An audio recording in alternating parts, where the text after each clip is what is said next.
it's a question of degrees of bias. You can't, I mean, we don't want anything that's completely unbiased, right? Because, being alive is a bias. The only thing that is not in some way biased is the absence of everything, because you could sort of see everything as a value judgment in one light or another. I suppose if we look back at like Isaac Asimov for these, three laws of robotics and all the science fiction around that, like iRobot, people have really explored what happens when you give very simple fixed rules to a robot and what might potentially go wrong with that. Ultimately, if we want something to act in a way that we like, we have to make it infer what we mean and intend and act based on that. It's going to be a case of, it's going to be some trial and error. And ultimately, there's going to need to be a lot of personalization in that, because we don't, as a species, we do not agree on what is desirable and what is correct, what is moral.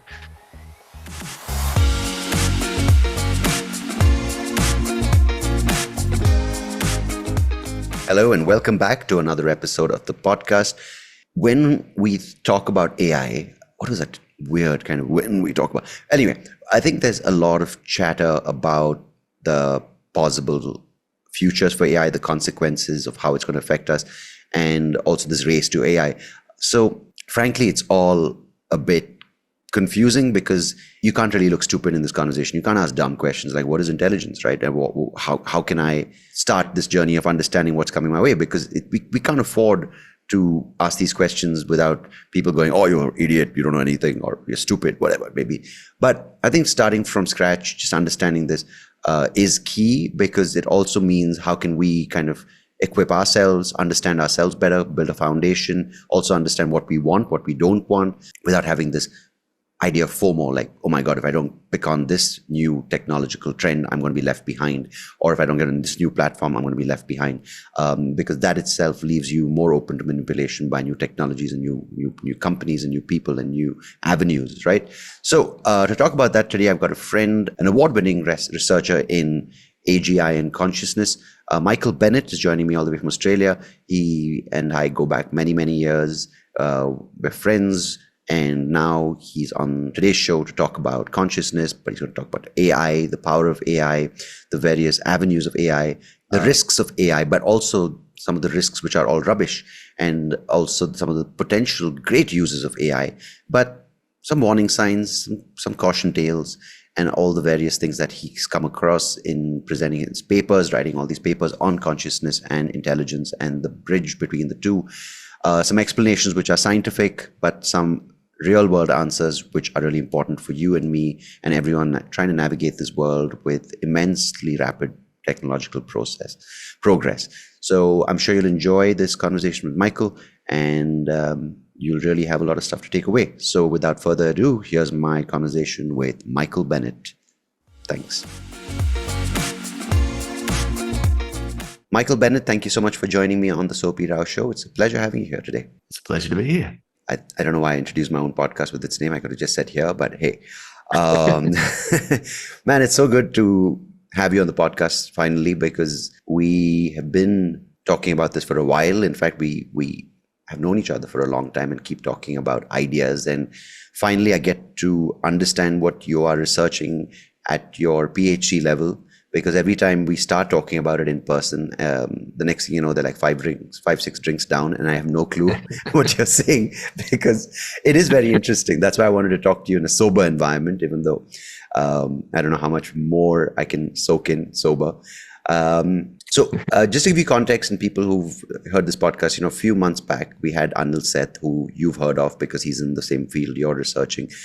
And we spoke about consciousness, and we spoke about the AI threat, or the imminent threat of AI. But as I mentioned to you just before we started recording, there is a risk of looking foolish in this space, because it seems like the narrative around this topic of consciousness, intelligence, artificial intelligence, and the race to the next big AI, it has all these catchphrases, these keywords, which if you don't use and pepper in your conversation every so often, you look like a fool, and people have to just do that even without understanding the essential parts, right? So I think to get this conversation flowing, I just want to ask you in the most basic sense, what does it mean for an entity, whether it's sentient, whether it's artificial, whether it's man-made, or whether it's evolved, to even be conscious? Well, I guess I mean there's two main areas philosophers broke consciousness down into in the 90s. There's this idea of phenomenal consciousness. It's like what it's like to be something. And I think Anil Seth talked about that. It was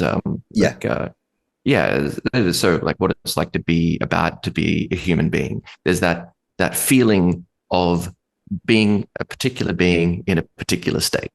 And then there's the idea of access conscious. And that's like what we're conscious of, the things that are available for speech and reasoning. And while philosophers have made those distinct distinctions between those two areas, there's the argument I'm making in my PhD is that they're actually just different levels of the same thing. That if you just scale up the same capability, you go from sort of one to the other. But No, just to understand that. So yeah, okay, those two aspects of consciousness, right? But now is it phenomenal consciousness? Now, can that just be equated to the statement I am? What's that famous line? The I think therefore I am thing. I think therefore I am. Is that access consciousness or is that the former? Well, that comes from a much sort of earlier take on philosophy of mind. I think is that Descartes? I think so. Yeah. Yeah. So Descartes, and bear in mind I'm a computer scientist here, so I've just finished. The reason I brought that, I know it's Yeah. not in the same context or the same realm of consciousness, but if you take that statement, I think therefore I am. We give a lot of let's just stick to human beings for the next few minutes, or maybe whenever we decide to change species. Sure. It's easier because there are too many other aspects when we bring in dogs and cats and ethical issues. So when you look at the human need to kind of understand things, it automatically comes from a place of needing to understand and needing to make sense of this in a context that we understand, which is the human potential to reason or to imagine or to process through our senses or even use to kind of give our brain information and then as a result have a construct or a manifestation of that understanding, right? And so to be conscious of something, you mean? Yeah, I mean to just have this is sort of the way we look at the world in a very functional way, right? We perceive, we process, we understand, and we project in a very basic step sort of thing. We do that, right? We look at a new situation, we look at new information, and we do these things, and then we say, aha, I have understood my environment. And that could be called intelligence, or it could be perception, or whatever you want to label it as. But is consciousness something which transcends all of this? And that's why I said let's keep it humans. But is it something that is not specific to time? It's not specific to a group of people or group of living beings. Is it something that we, through our understanding, is it something that is present across the board? If you want to call it a large framework within which we exist? I'm going to describe what might be a more commonly held position, and then I'll describe my position. So yeah, a lot of people think that intelligence and consciousness are two unrelated things. You've got things like there's this idea of panpsychism where people think that there's a conscious awareness that is sort of this stuff of the universe and that it permeates everything. And I don't agree with that. There's also, I suppose, if we were to divide the what is consciousness debate into two things that's commonly understood in terms of like reductive physicalist explanations, which comes down to I can reduce consciousness to a physical process and explain it in those steps. Yeah. And then there's another thing which is like property dualism, or which is non-reductive. It says that consciousness is this sort of emergent thing that happens when you have a particular system in place that can be conscious. That would be like a human being or an animal that is conscious. I very much fall into the reductive physicalist camp. And the reason for that is because I think I've come up with a reductive physicalist explanation. And, in terms of computational sort of descriptions of what it is to be alive and natural selection and all that stuff, I'm giving a terrible explanation of it. But no, I want to understand why you don't believe the first school of thought. Why don't you subscribe to that way of that it's one large kind of system into which we all plug in or are extension of? I guess, I mean, I could find a way to sort of marry that up with some of what I think. Maybe I can clarify things a bit more in terms of like what I think is that if you have something that's alive and adapting, right? If you scale up the ability to sort of learn and adapt, you get to a point where you construct a representation of yourself, and then if you scale it up further in terms of, you know what, this is a bad explanation. Let's cut this bit. Ask me the question again, and I'll try and make more sense. No, you're making sense for sure. Okay. I'm going to rephrase the way I asked this as well, because we're afraid as humans of being replaced on this planet, right? Okay. So in some way, our understanding may be finite, but in that finite way of looking at the world, we are supreme in the way we dominate other species or dominate over this planet, right? So now with this new emerging technology called AI, and the conversation around consciousness, which has been attempted to be solved or understood in the philosophical world and now in the scientific world, maybe many years and many different approaches. Is there a fear of the unknown, or is there a fear that we don't know consciousness well enough as a result of this new technology or the new power that we're developing might be able to understand it better than us? You're asking if there's if some people are afraid of AI because they think it'll understand what consciousness is better than we do. Yeah. If we actually build a genuine artificial intelligence that is as or more intelligent than a human being, it's going to develop a deeper understanding of many of these concepts. Consciousness is one of those ones that we've debated over for a very long time, and not very much progress has been made. Artificial intelligence is interesting because it's like holding up a mirror, in a way. So we are constructing something to behave like us. We are constructing this thing using ideas that are fundamentally human. Math is a fundamentally human set of concepts. Yeah. And the fact that it describes the universe quite accurately is, I think, it's definitely a result of the fact that we are the product of natural selection. If we didn't come up with accurate means of describing the world, or at least useful means of describing the world, we would quickly die out. And all we've done is mechanize these concepts in computers. By simulating the behavior of human intelligence, we hope to better understand it.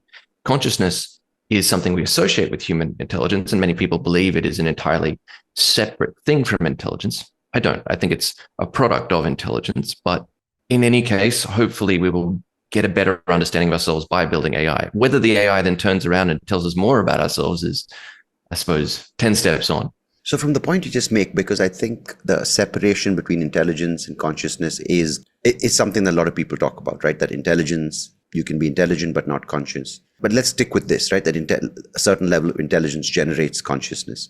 Isn't that then a good thing? Because if we're able to develop this thing with massive amounts of compute, where it's able to take all the things we feed in from thousands of years of human literature, human philosophy, scientific discovery. So now pretty much you're bringing in everyone who's attempted to understand this and feeding all that information into this artificial intelligent being, which is able to process much more, and it's unified under one aspect as opposed to 30 different scientists or 800 different philosophers. Isn't that a good thing? Because then it gives it back to us with the power that we've given it, right? So I think that's quite a cool thing as opposed to being worried about it. Yeah, I mean, I'm quite optimistic about the prospects for artificial intelligence. I just wrote a paper trashing some of the existing takes on what AI is and what its upper potential is. Can we talk about that?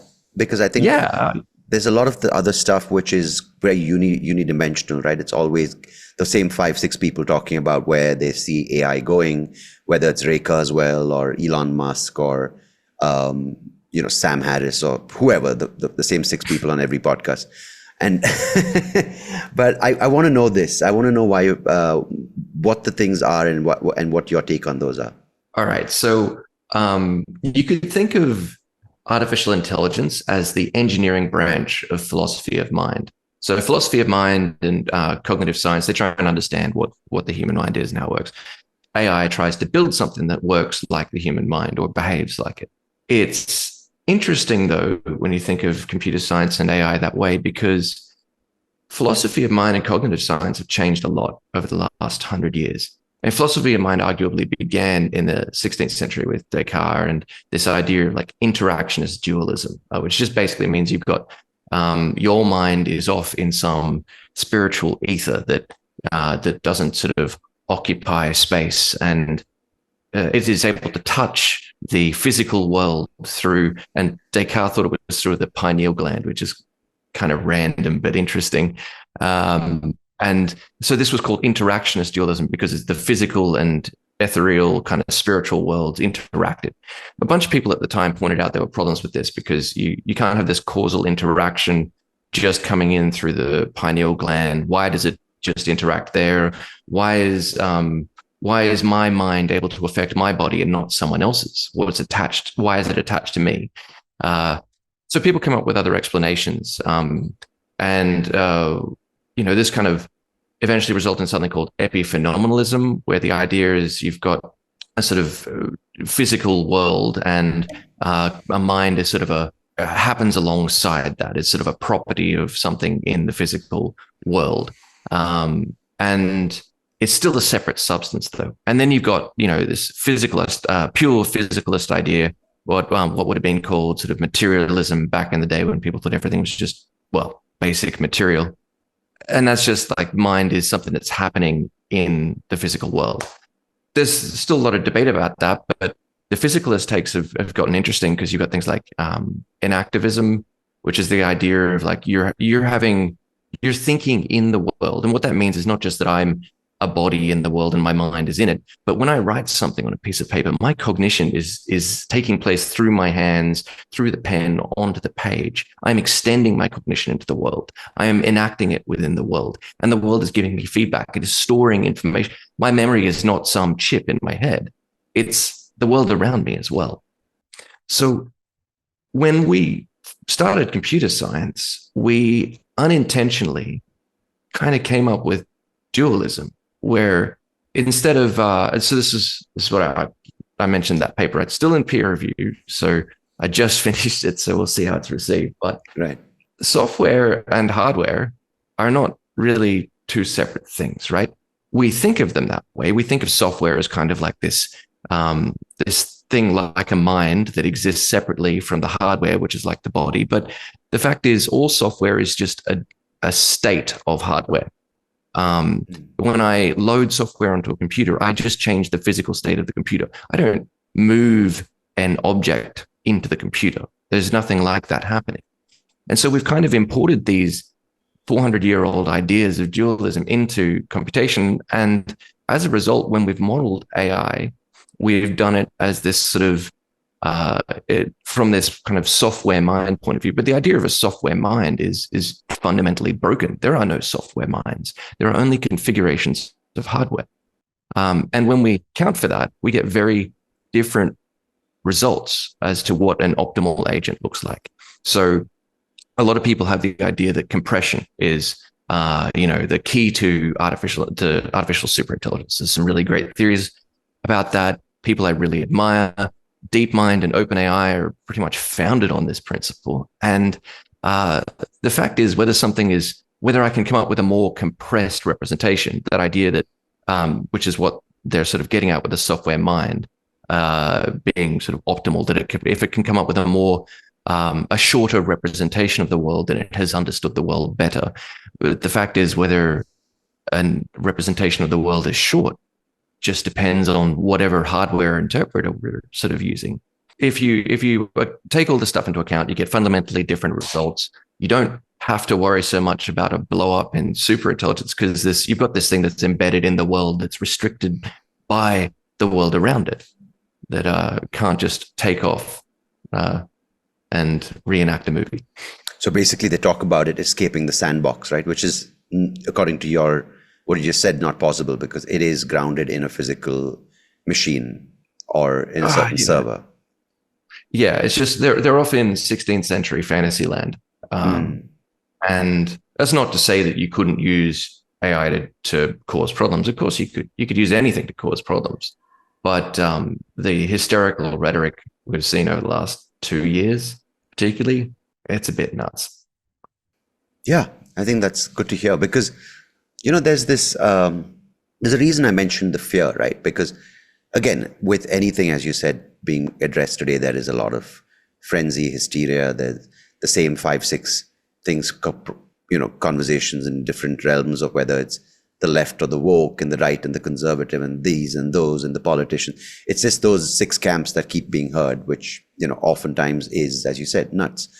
But yeah, but for instance, now, when you look at the human progress, that the timeline of human progress, right? We come, if you want to go back to the hunter-gatherers, to agricultural revolution, to the industrial revolution, to the digital and technological and now digital revolution, we've got this time in our humanity where seemingly it's the most prosperous we've been, with subtext of huge amounts of poverty, inequality, but people would argue that it's a good time. There's good medicines.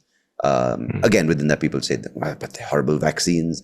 Someone would say there's good living conditions, and I guess someone would say we're raping the planet. So everything has, of course, another side to it. But when you throw a situation like AI development right now, in the late 90s, if you had asked someone what is Google, or what is the computing power of an Apple iPhone, or what is Meta's virtual reality, or what is Amazon's power of invasion into your home with all its things, we wouldn't have known, and many of us couldn't have been sort of given a forecast of what things would look like in 2024 if you asked me in 2004. And I think that's pretty remarkable. Like 20 years we've done this much is pretty damn remarkable, right? Like I remember telling you, like in 2001, it would be audiobooks for me being read out by a human being on a cassette, and then I would play it back, rewind forward. The cassette would get stuck and wound up, and next thing you lose the thing. But now literally I point my phone camera or AI powered glasses or whatever the device is at a note, and it reads out the currency, or if I read it out, it's pretty immediate, and that's in 20 years. Amazing.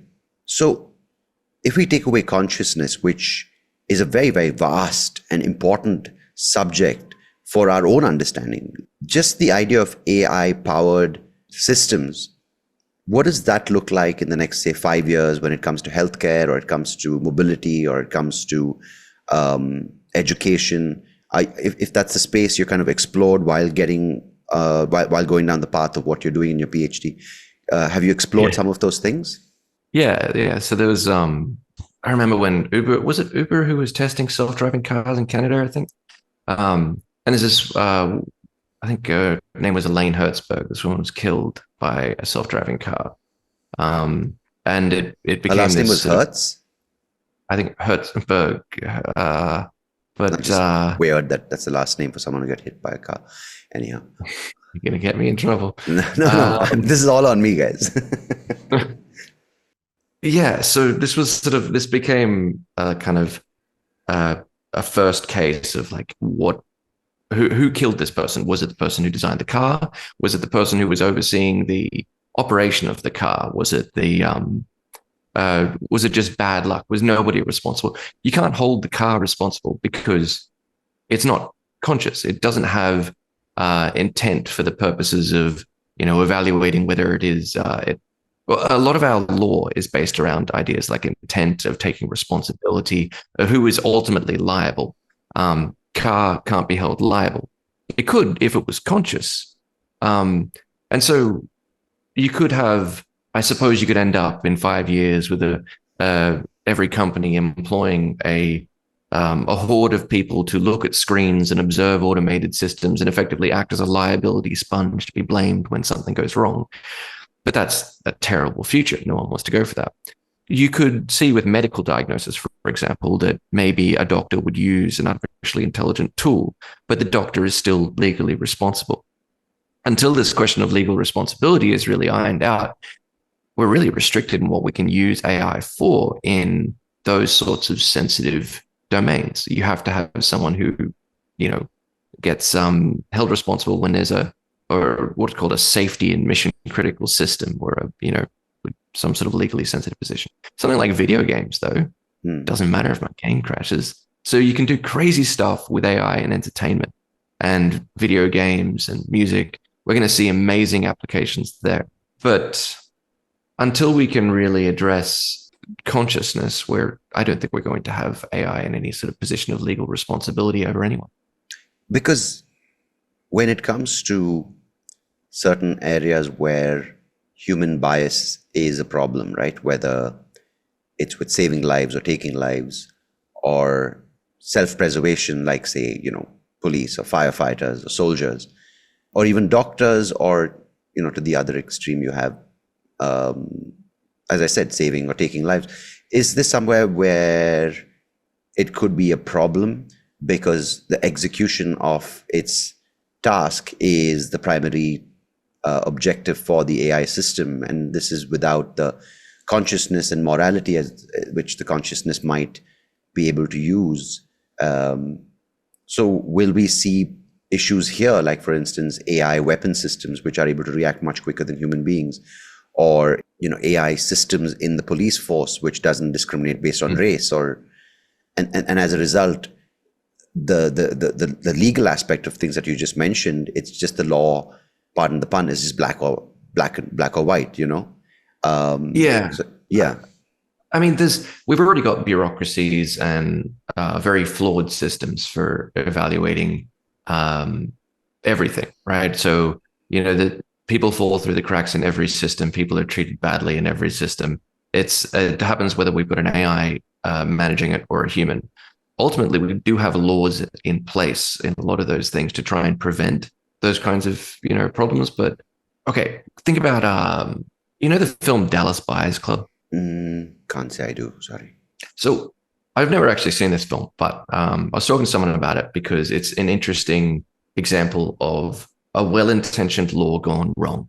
So in Dallas Buyers Club, it's about this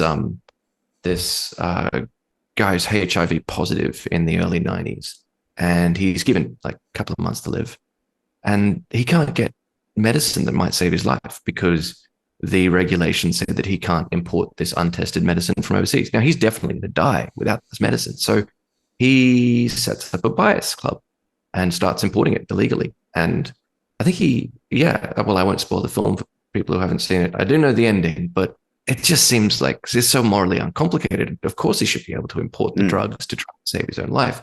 But there's this well-intentioned but overall incredibly stupid system that got in the way of him trying to save his own life and those of others. We could see the same thing crop up in. It's funny though. We completely abandon those sorts of precautions when the majority of people are inconvenienced by COVID because we wanted vaccines quickly because we wanted to go outside and we were locked inside. So those sorts of protections were sort of like, well, this is in the way now. So we bypassed them and rushed vaccines. So it's so this is where I just wanted to understand that the non-bias of an AI system, which is advanced enough, I wouldn't say conscious or sentient, it would say, you know what, the system has understood, taken into account each, say the pandemic, say a next breakout, right? And it approaches everything in a non-biased way. So it's not going to say, I have a political agenda to apply and make sure that, it looks favorable to the Democrats or to a certain party in a certain country. It's just that my objective is to save human life in whatever way I can, and have all these directives that guide its operating system. So that's why I wanted to ask about the unbiased benefits of an AI system. It's a question of degrees of bias. We don't want anything that's completely unbiased, right? Because, being alive is a bias. There's always some form of it. The only thing that is not in some way biased is the absence of everything, because you could sort of see everything as a value judgment in one light or another. I suppose, if we look back at like Isaac Asimov for these, 3 laws of robotics and all the science fiction around that, like iRobot, people have really explored what happens when you give very simple fixed rules to a robot, and what might potentially go wrong with that. Ultimately, if we want something to act in a way that we like, we have to make it infer what we mean and intend and act based on that. It's going to be a case of, it's going to be some trial and error. And ultimately, there's going to need to be a lot of personalization in that, because we don't, as a species, we do not agree on what is desirable and what is correct, what is moral. If you have an AI that people in one town in America think is okay, it is not going to be the AI that people in a town on the other side of the world want. It's not even going to be the AI that people in the next town want, maybe. Even more so now. Yeah, absolutely. Yeah. And even within the family, what an AI system a parent wants, the child will absolutely not want that. Yeah. Yeah. So like on a national level, right? People are sort of saying, well, we've got to have it sort of have good morals and things like that. And OpenAI is trying to put their sort of take on that into their language models. And you're never going to please everyone with this sort of approach. And I think until we get another thing that we need is in order to address that, to have more personalized AI, more flexible AI, we're going to need more sample efficient AI that learns from fewer examples. So it can learn from individuals so that it can reflect an individual and their preferences, rather than just, relying on 10 billion examples from the internet.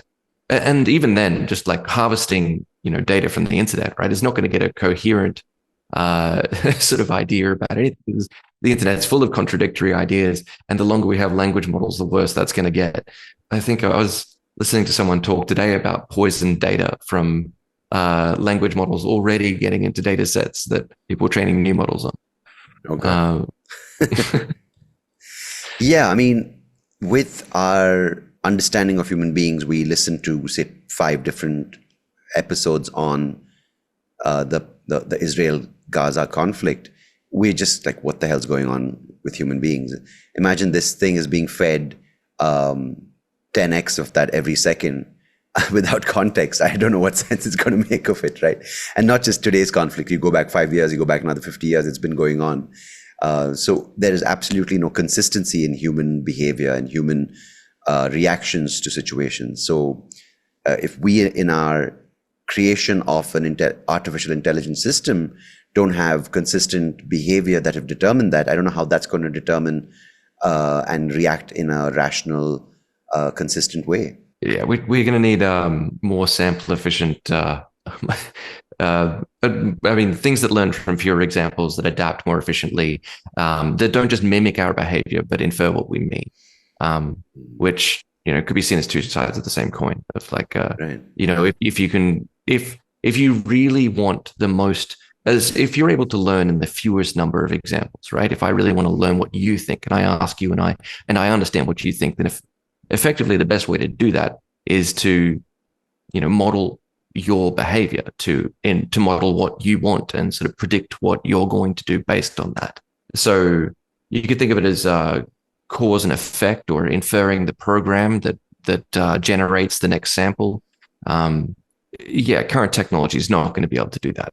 Yeah, I mean, that isn't that in some way an innate living thing. Like, for instance, if I've spent 3 years with my dog, I know what she's going to do in certain situations because of the bond or past experience. But if I go to someone's house where they've just met a dog, I don't know what it's going to do. And likewise, if I spend 15 years with my partner, with my wife, I know what she's going to say, or when she's going to say it, or how she's going to react. But again, we meet strangers. And I mean, I know it's a simplified example, but it's also the thing that we understand within each other, right? Like, if you tell me, when we first met, you probably have to talk about a certain concept for 30 minutes about various explanations within that to make me understand. But now, because of a certain in-depth understanding between each other, you say maybe 2 or 3 sentences, and there is a certain amount of common knowledge and common past that allows me to interpret what you're saying much quicker. Yeah. And it's not just that. It's just that when we're talking to each other as human beings, we're using our own intent, our own preferences and understanding of the world to predict the other person's intent. I project myself onto you to understand what you're going to do next. And because we're reasonably similar, this works really well. Whereas, in the case of a language model, we're grabbing a huge snapshot of human behavior and then just trying to fit a model to that, which is great for sort of doing what's most mid, like getting pretty good artwork, pretty good music, pretty good everything. But that's gonna like eventually cap out as sort of as good as a human can. Like if I really want to make the best possible lawyer AI I can and just train it on the best examples of what a lawyer does in a particular country, in a particular context, I'm going to get pretty good with that approach, but I'm not going to get a superhuman lawyer. It's interesting though that you bring up life, because I was looking at how to, what sort of architecture we'd need to have more efficient learning. And there's this thing called multi-scale competency architectures in biology.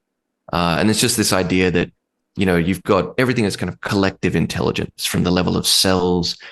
Cells form a collective, right? Each individual cell is sort of, exhibiting some goal-directed behavior on its own. But when it gets together with other cells, right, and networks with them, it develops this sort of maybe an organ, right? And then, that together with other organs and a whole sort of body becomes an organism. Organisms get together, form an ecosystem. So there's this multi-scale intelligence going on. Whereas in a computer, we don't have that, right? We have, an abstraction. You could view each layer in that sort of multi-scale architecture as like an abstraction layer in a computer, where we're going up levels of abstraction. When we build a computer, though, right, we take something that's like a human abstraction, like or arithmetic and logic, and we physically, sort of manifest this thing in the environment around us so that it can exist on its own, separate from us.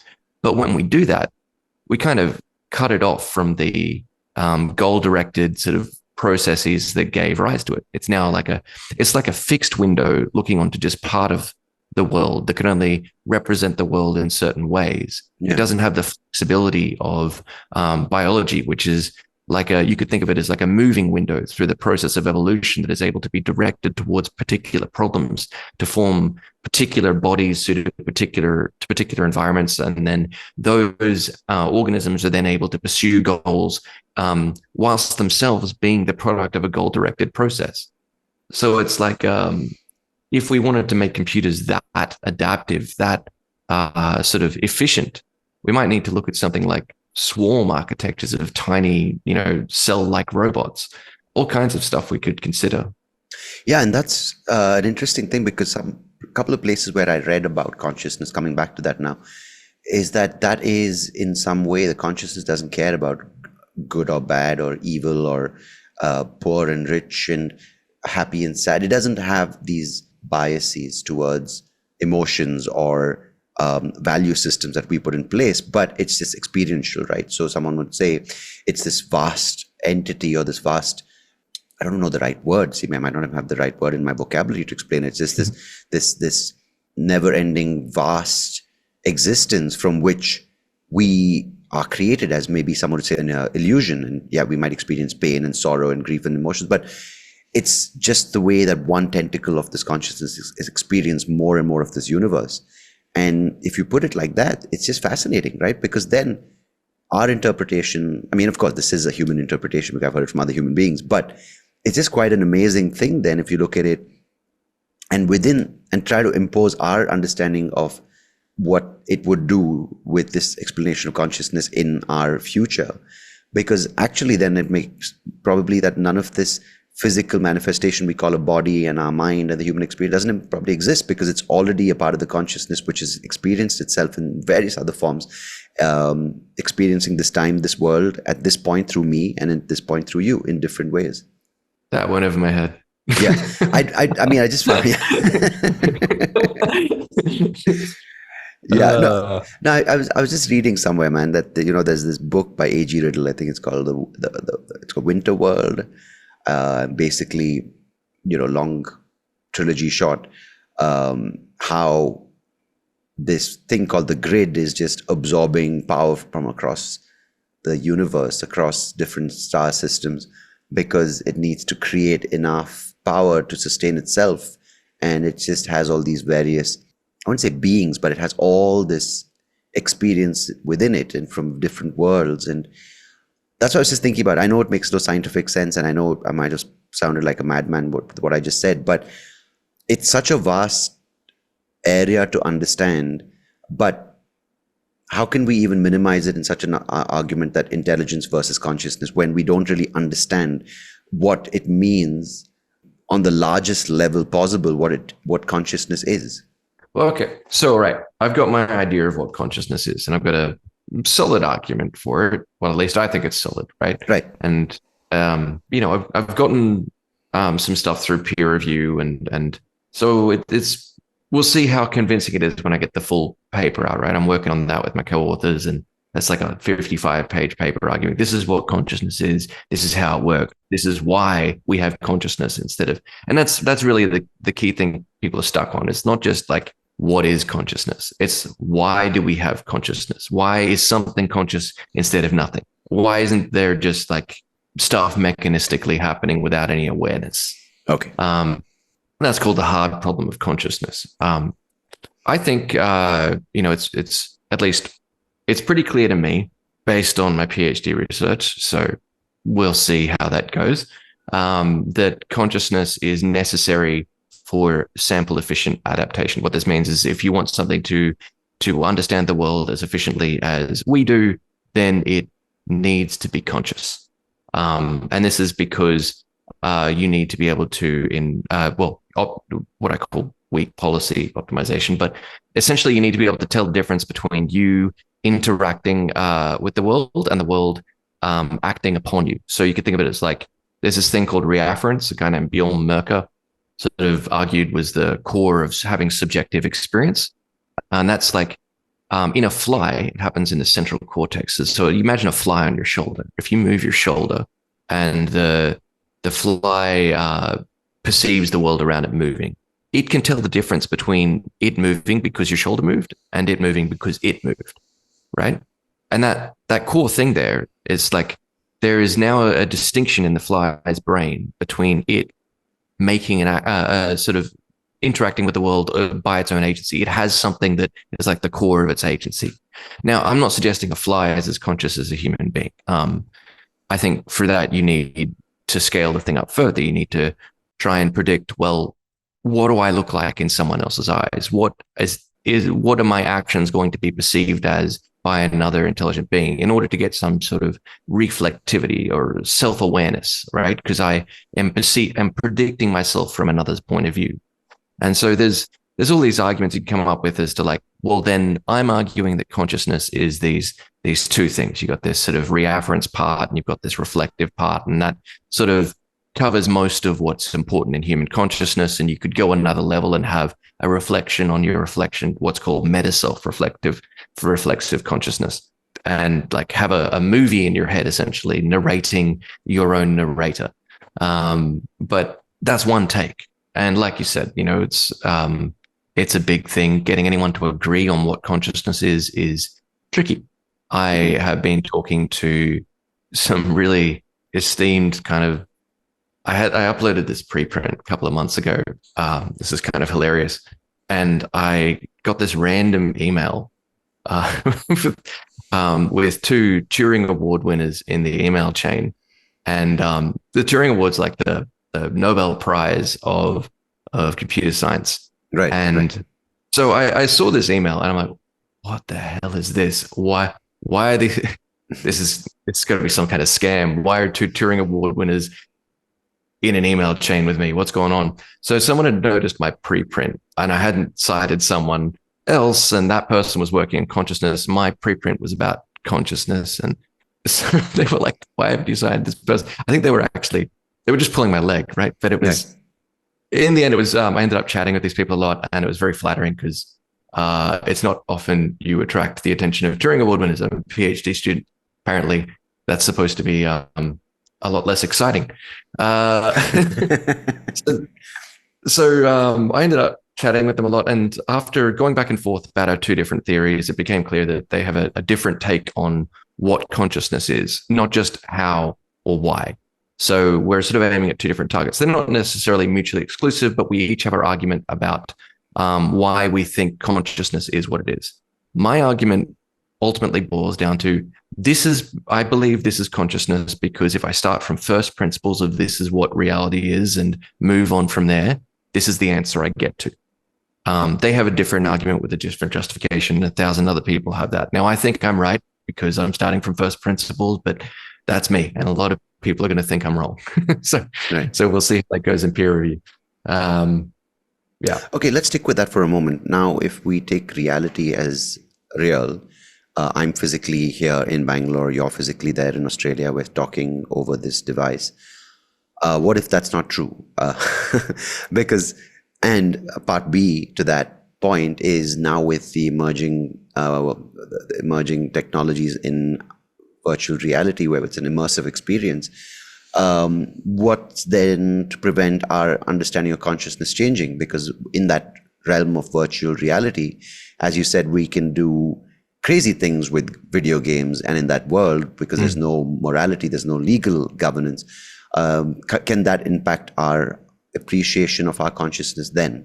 Actually, there was a philosopher, David Chalmers, I think it was, who made this argument that like we should treat things in virtual worlds as real. I don't know if it was, I think it was him, that basically we can never really know. So we need to make the argument that we should treat these things as real. Because just to interrupt, sorry for interrupting, Michael. No, because sometimes, you have a dream and you think you've done something in your dream and you wake up, you're like, did that actually happen? Just to give you that, it's like a weird feeling. So I'm just imagining if that actually happens in your virtual reality world. That's what you just said, kind of in my head. I'm like, did I actually say that with that person? Especially after a few drinks, you're like, I wake up in the morning, ask them, did I actually say that? She's like, I don't know, I wasn't there. And I'm like, oh my God, did I actually say that? So I think that kind of reflects what you just said. Sorry. Yeah. Can we trust not just our own perception, but our own memory of those perceptions? Yeah. You can get to this idea called solipsism, which is the idea that we can only know ourselves and we can never be certain of anything outside ourselves. So to say anything about consciousness, right, I have to formalize not just, and when I say formalize, I mean come up with a mathematical description, not just of like the world we think we're in, but of every conceivable world, and make a solid argument that this representation accounts for every conceivable world. Because again, we're sort of looking at it from inside out. We don't know what it looks like from outside in. We're not omniscient. We don't have the objective view of the universe from outside. And that comes down to what I was saying before about like optimal superintelligence stuff. Yeah. Right. If you formalize dualism, you get to this thing of how can you trust that the AI is actually performing well? Because we're just evaluating it through this interpreter. It's like a disembodied mind interacting with the world through an interpreter. So it never really knows. It's always subjective performance claims. So to get anything objective, we need to formalize intelligence from the outside looking in, from the point of view of the environment and the agent within that environment. So you need to formalize. That's what I was talking about with, more modern approaches to cognition in cognitive science and philosophy of mind, where we formalize intelligence as something that's a process within the environment rather than a mind looking out upon the environment. And then we can make claims about what is really true. But as for me, I'm stuck in my head. I'm looking through an interpreter. Yeah. No, and that's that's kind of like two spaces in this future for AI, right? One is the discourse, like ChatGPT, which probably writes stuff, maybe gives you wrong answers, right answers, could do magic with your school essays. But that's what it is. It's words. And people would argue now with words, it does have its impact. It does also have its limitations, but it also has its restrictions with censorship and all those various things that are believable, or each person has their version of their own truth now, which is sad. But then you have the space of physical impact, right? Which are machines being controlled by AI, or medical equipment, or aircrafts, or things where it might not just be an offensive tweet or an offensive essay or an offensive blog or a copied thing or a wrong answer to a question, but it could actually crash your plane, or it could actually, euthanize you. I mean, there are real effects to it. That's what happened with Boeing's. I think that was I mean, I have to look up the news reports, but I remember someone saying something was about the autopilot system overriding the pilots, and that's how that plane crashed a couple You're of years talking ago. about the earlier Mac systems? Uh, No, there are no, a it's couple of instances with Boeing now, because recently that something called the door plug blew out, and everyone's blaming the Chinese for it. I don't know if it's the Chinese food they served on the plane or the Chinese sabotage, but I think what you're talking about is that old, not old, but a few years back when those aircrafts pretty much plummeted after takeoff, right? yeah. They had a new this Dreamliner or something. I can't remember what it was No, called. it's a 737 Max. I think what happened was it would take off, and I think some system would kick in, and the pilots who weren't trained well enough, I'm doing a horrible job explaining it, but some of the pilots who weren't trained in the system didn't know how to compensate for the autopilot. And then as a result, it would suddenly do a kind of, swan dive into the ground.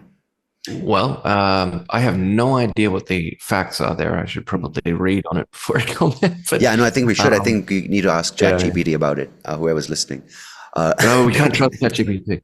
Can't trust it. It'll Yeah. make stuff up.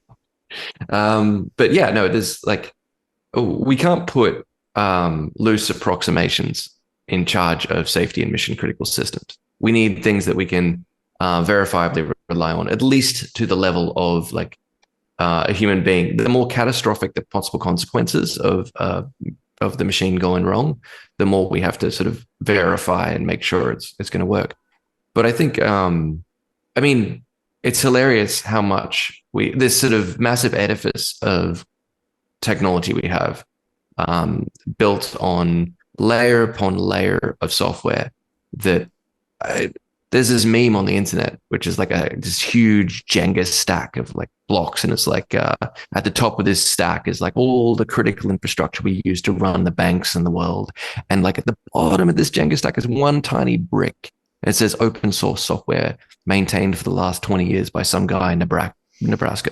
And it's like, if he stops maintaining that, this whole thing falls down, kind of thing. Yeah. It's just pointing out that the full stack, the full, big edifice of technology we've built is not particularly reliable, and it's getting more unreliable. It's full of holes. It's there's going to be no end of problems the second we have any sort of major war breakout. I mean, all this stuff's going to become completely unusable because, well, yeah, I mean, it's already difficult not to get pwned online. I can only imagine what it would be like in a more hostile situation. Yeah, I mean, you spoke about the safety mission, the critical systems, which are, the physical threat of a machine crushing me.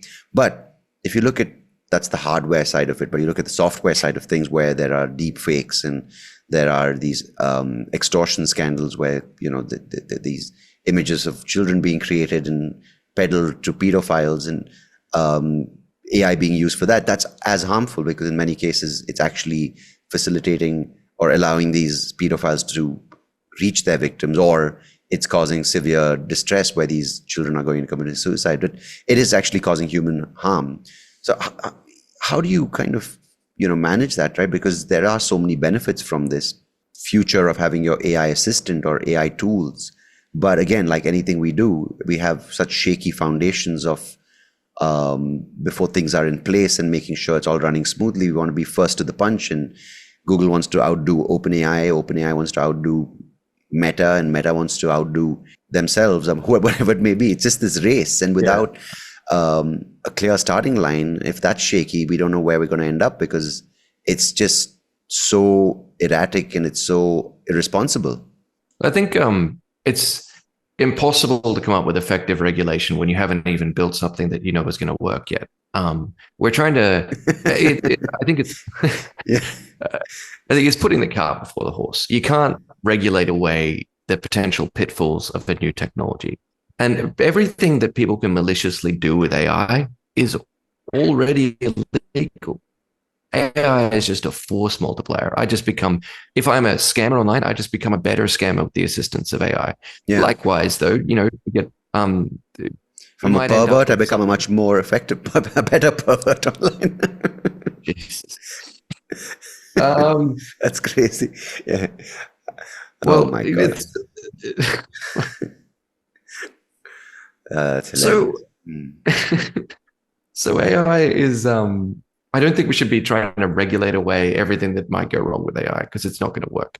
Yeah, We yeah, need to let the technology mature. For a start, people are trying to make regulations about how much training you can give, how many parameters a model has.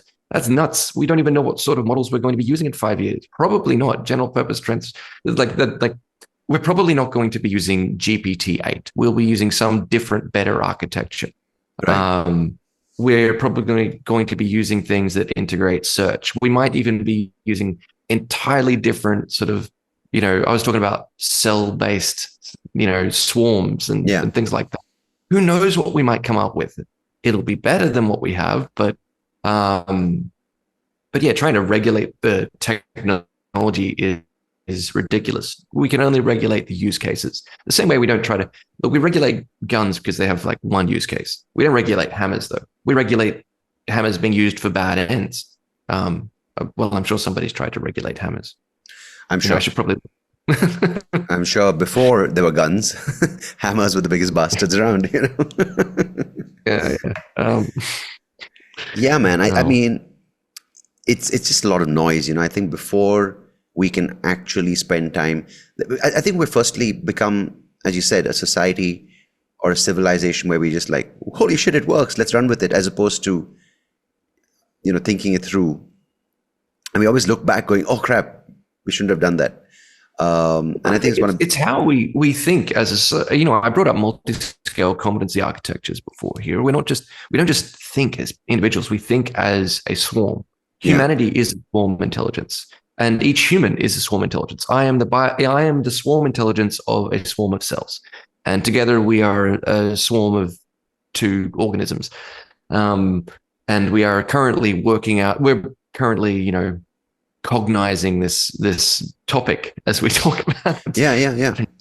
And I think that's why I attempted to bring in this idea of consciousness, because I can't sit here and feel the pain of a person whose family has been bombed out in Gaza, right? But on a deep level, there is a level of awareness. I don't know how I can perceive it. I'm not physically injured. I'm not physically devastated, but the ability to read what happened or watch the news and empathize, I feel is a part of this swarm.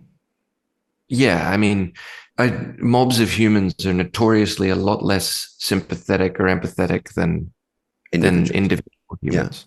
Yeah, because the same swarm is launching those missiles on this part. It's crazy if you look at it with that.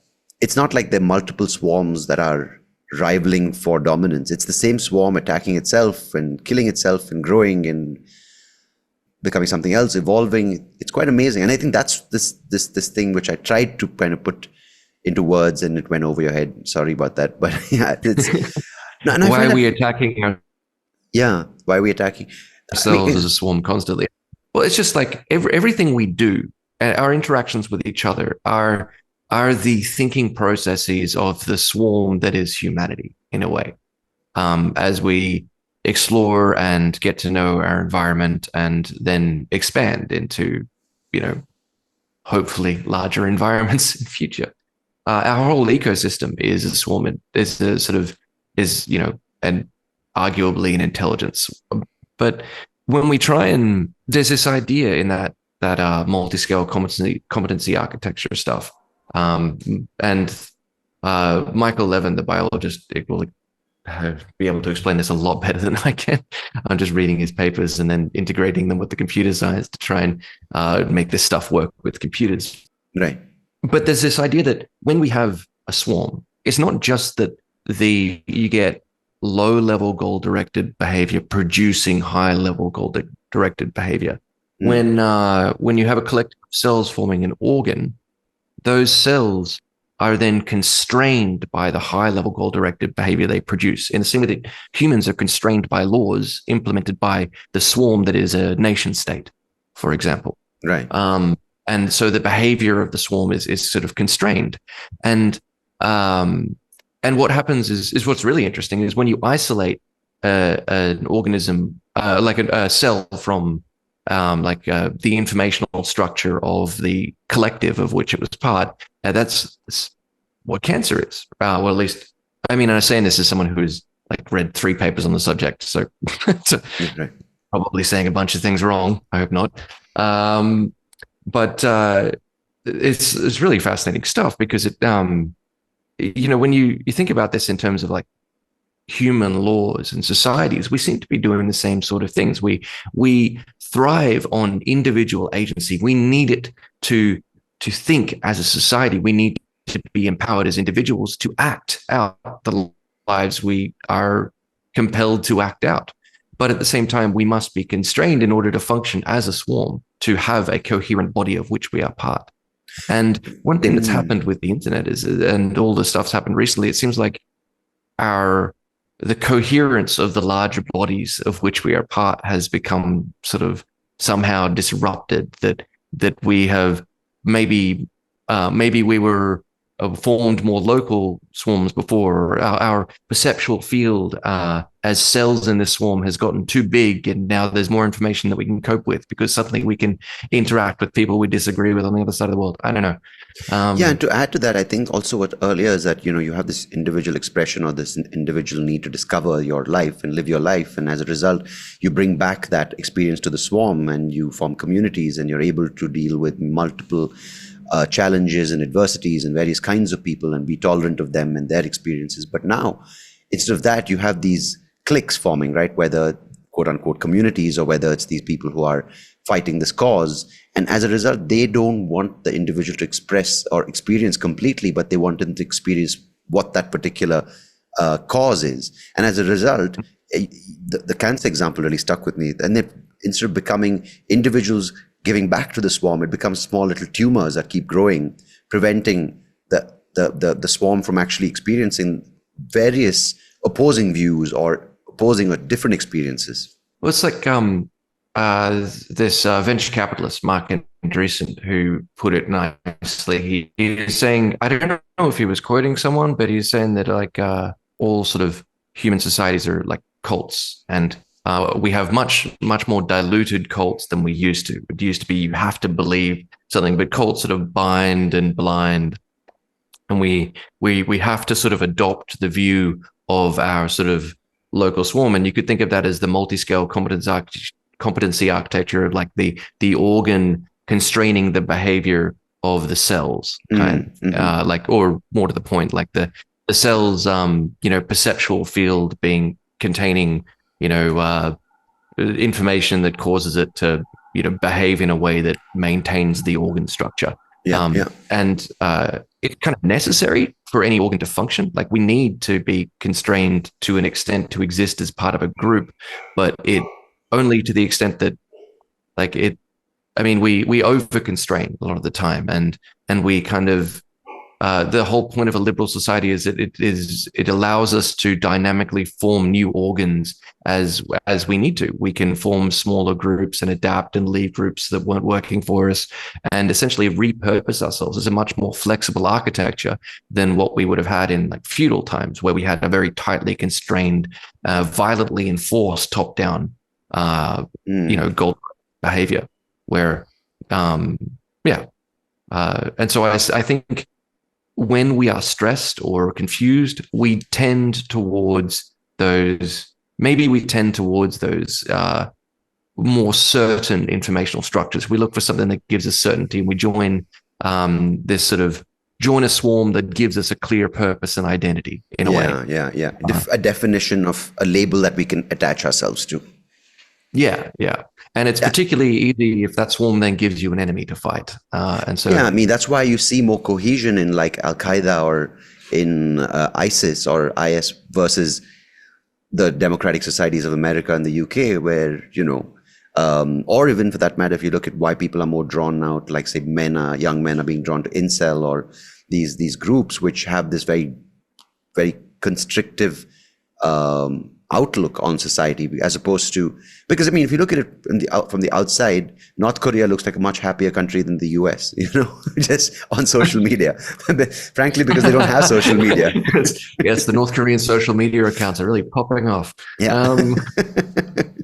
very unified. Just have the North Korean flag. That's it. There's no rainbow flags. There's no American flag. There's no Confederate flag. It's just one flag. Very united. Our disunity in a liberal society is a feature, not a bug. It's the thing that allows us to form groups and adapt, and it's the reason that liberal economies have done so well. I mean, communism didn't fail because its sharing is bad. It failed because it was administered top down by massive bureaucracy that was inflexible. There's this. I have a microphone made in the Soviet Union. They had there were thousands of these microphones made for a handful of radio stations, and so you can still buy them today because they just didn't correct, because of this top-down structure. You can find so many examples of that sort of thing. No, and I think that's crazy because it kind of is in this context of our conversation today. It isn't about AI as much as it's about us, because these systems which worked, which is relying on the individual experience, but also the units, the smaller units from the bottom up, which is your family, and then the extended family, the smaller communities. Instead of there being understanding, appreciation, also being a little bit of pushback, but all working towards the greater good of that particular unit. I think there's a breakdown at that level. And as you pointed out a few minutes back with the example of the cancerous, the tumors, and also with these, the need right now, which is because of so much confusion and there's so much lack of foundation that they need this very strict kind of guided swarm. We are even asking these questions of whether AI will take over, or is our intelligence at the risk of being manipulated by technology. And I think that's really well put by you. Oh, thanks. I was in a reading group this morning, and there's a philosopher there. He's he's another PhD student like me, and he had this. He was doing this talk on, like, you ever heard of the dead internet theory? No. This idea that, I don't really know much about it. I'm paraphrasing from his talk this morning. There's something to do with, like, if we end up with LLMs producing content, and then more LLMs are trained on that content, and we just end up with this endless cycle of the internet repeating itself, and it contains no information, and everything is just, it just degrades. And I can see a scenario where the internet does get overwhelmed with automated spam that essentially just becomes unusable, because every time you sort of log into any globally connected device, you're just bombarded with endless streams of useless information. So we might end up with like a smaller, restricted, heavily controlled internet that is usable in a completely unrestrained Wild West internet. And I'm sort of hoping that, if this sort of thing does happen, it may sort of stabilize life a little, make it so that we're not so overwhelmed with information all the time. Ironically, because completely random information amounts to no information. There's this. You ever heard of the Library of Babel? No. So there's this Argentine author, Louis Borgia. Anyway, he wrote this book called The Library of Babel about a library in which there was every possible 410-page book. And this meant that, like, most of them were just gibberish because they were just random letters. But the end result is the library contains no information because it contains all information, right? So there's nothing there. You can find one book that has the answer to everything in existence, right? Or, everything that the most information you could convey in 410 pages in some language. But it's just a sort of an interesting idea. And I think the internet's getting more and more like a library of Babel. Yeah, I think. And our sort of communication networks on a global scale are becoming a bit like that. Anyway. Yeah. No, I think there's a lot of that truth. Just like how you said that meme of the Jenga blocks, which are basically on a most fragile foundation. If you look at the internet, the dead internet theory, which is mentioned, I think is very, very true, because a well-made video, of course they exist, but they're so embedded in all these TikTok reels, which mean nothing. You can't remember. They're not memorable. Even the entertainment value keeps dropping because they have to kind of just keep doing what is determined by the algorithm, if you want to call it. It's junk. And that junk concept is there everywhere. There's noise, if you want to call it junk, noise. Even now with our space thing, we're just launching satellite. We're not even sure what it's doing, and we're creating space junk. And I feel that resonates for me because there's too much junk, too much noise for the real good stuff to come out and actually be heard and being appreciated, being discussed, being debated. And that's not what we're seeing. We're seeing this dead internet. We're seeing this junk environment. We're seeing too much clutter, too much noise. And I think as a result, the real knowledge, the real information, the real progress is being swamped and is being undermined. There's a thing called like in a dynamical system, you could view society as a dynamical system, which just means it's like some like a system iterating upon itself. So it's like you could like fractals are a great example of this, right? If we got those images, those trippy images from like the 80s of like spirals within spirals within spirals, and you can just keep zooming on them forever, and they just get more and more detailed. Mm-hmm. I've heard of them. It's like, yeah. So we get this it's like dynamical system stuff, and you get what's called an I forget, there was a particularly famous fractal that was used to illustrate this idea of a chaotic orbit. But eventually, if you sort of if you scale up this parameter, it becomes a chaotic orbit. But if you scale it down, it orbits between like 3 points and then 2 points. And you could think of like, I guess, you could sort of think of society as like having this parameter scaled up for a while. And like we're hitting this sort of moment of like chaotic, like seemingly incoherent stuff happening. But once things sort of stabilize, maybe it'll go down to like a simpler orbit. And maybe things will kind of iron out for a while and things will start to make more sense. But we've had so much happen in like a few short years. Yeah. Because I remember the 90s, right? It didn't feel like this. And we had like, the internet and stuff happening. And it's not like nothing happened in the 90s, but it felt stable. And then I think the stability is the problem. As you said, the pendulum swung too much to one extreme, right? And I don't think we're able to deal with so much overwhelming information or overwhelming developments. Yeah, it's like, and it's been exacerbated by, things like a pandemic and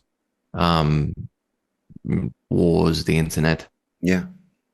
I think this is the weird thing. I think if I can say it in a statement is that we are approaching an information abundance era with a scarcity mindset. Don't know if that makes sense. I need to think on that one a second. An information abundance era with a scarcity mindset. Tell me what you mean. I'm not supposed to explain myself. It's supposed to sound profound, and that's about it. No, I think it does that job. It sounds profound. No, the scarcity mindset being that if, like, for lack of a better example, FOMO, right? The fear of missing out on every new development. Yeah. That may be the scarcity mindset, right? If I don't get in first, as you said, like the race to AI, if I don't get in first, I'm going to miss out. Versus, that's the mindset in a time where there is so much being bombarded at you, an information overload. That's what I meant. Oh, yeah. And so then I guess like, you're not able to operate from a place of I'm enough and I'm going to take what I need, but I'm not good enough. As a result, I'm going to try to take everything in, and it's constantly keeping you off balance. Yeah. Like if I look at Instagram or something like that, I feel like I'm competing with all of these people somehow, even though I'm not in any way. And then I feel like, oh no, I have nothing. I'm not secure. My life is not right. But then, the reality is it's just a huge amount of information being thrown at you, and you don't have to compete on a global scale. You don't even have to compete on a local scale. There's an abundance of not just information, but of resources available. Correct. But your mindset isn't there. Your mindset is coming from a place. Yeah. I've still got a brain that's wired for dealing with a small group in which status is very immediate and determined. Determines my survival chances. Yeah. So it's pretty damn scary for anyone. I don't know. We've clearly got to do something about that. I don't know how we can, when I say we do something about it, like we can centrally control the stuff. We can't centrally control this stuff, but It shouldn't be I mean, centrally controlled, because it gives too much power, I feel. yeah, no, I don't want it centrally controlled. That'd be nuts. Yeah. You imagine? I don't want it. Yeah. But it's like, we've got to figure out a way to Self-regulate. I think that's the only way. What? To regulate?